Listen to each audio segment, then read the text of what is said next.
Praise lord friends, ఎలా ఉన్నారు? మన జీవితంలో శోధనలు, వేదనలు, సంకటములు ఎన్నున్నా దేవుడు మనకి తోడుగా ఉంటే అదే చాలు. ఎందుకంటే ఆయన అవన్నీ తీర్చగల దేవుడై ఉన్నాడు కనుక.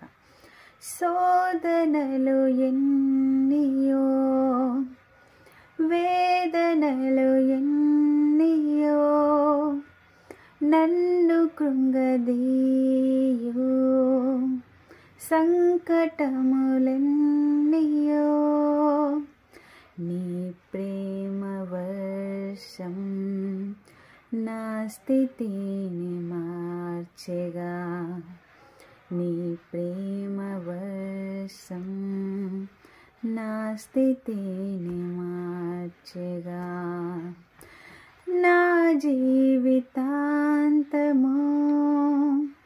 నీలోనే నిలిచెదన్. థ్యాంక్స్.